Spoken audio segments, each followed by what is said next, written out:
let's get your take on like what's going on right now with the market and housing market. I mean, this is about real estate. This is a real estate podcast, okay. right? Well, I mean, everything is real estate. Real estate, yeah. Everything's in pockets in real estate. So, this podcast is going to every corner of the world. From what I understand, millions of people will be listening. So, I'm going to try to speak in broad terms, and then maybe the market specifically in Greater Houston. So, interest rates obviously have spurred you're in the title business. You see the contracts flying through here. Everybody's trying to refinance, and a lot of people that were on the fence about buying, 2.5%, 2.75%, 3% rates under 3%. Dude, we closed one at, I think it was 2.2, and I mean they did buy down the interest rate. I'm hearing 2.25. Again, this is August 14th, 2020.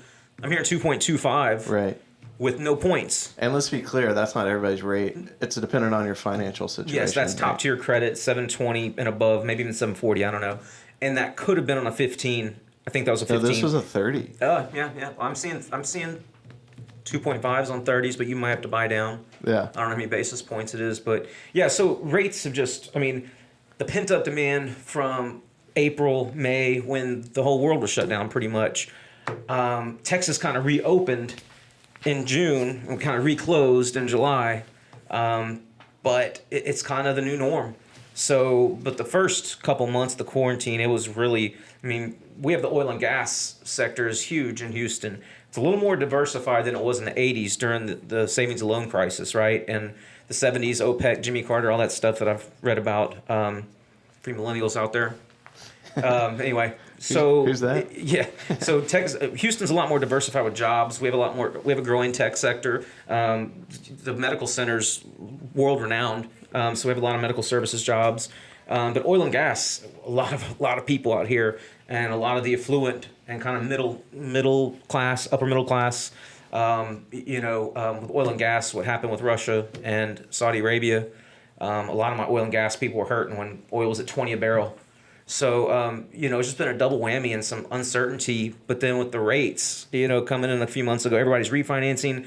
The pent-up demand just came flooding in, in June and July were just crazy. And this month's pretty crazy too. So nationwide, I really don't know the numbers. But here in Houston, it's on fire.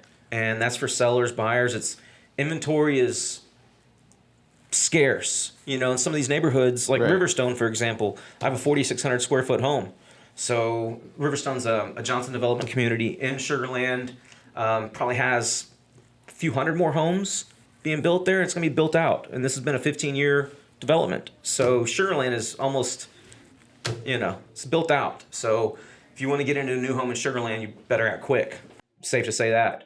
But Riverstone, I just searched 4,000 to 5,000 square foot homes active and under contract, and 11 of 22 homes were under contract. Wow. And we're talking about $500,000 to $700,000 homes easy, and half that's a 60-day inventory. That's a lot of title policies. A lot of title premium too. Yeah. So, it's great right now. It's kind of split. People say, is it a seller's or a buyer's market? It's all whatever you want. If you're selling, great. If you're buying, great. Like the rates, interest rates. Yeah, So for 97 months straight, home prices have been on the rise, higher than it's ever been. With interest rates being as low as they are, people can afford $37,000 more home than this year over last because of that interest rate being so low. That's crazy. I had a closing in November of 2019. I just talked to my clients yesterday about an AC issue they were having at their new home, which is wild. So anyway, we called the builder and they're getting out there to fix it. But they closed at 3.875. And I remember last year, I was like, dang, that's low. Yeah. And they're calling me about refinancing. I'm like, I think you have to wait 12 months, right? You can't refinance for 12 payments. So, it's just crazy to think that you could go 1.5 points lower than that. Right. And that was just in October, November of 2019.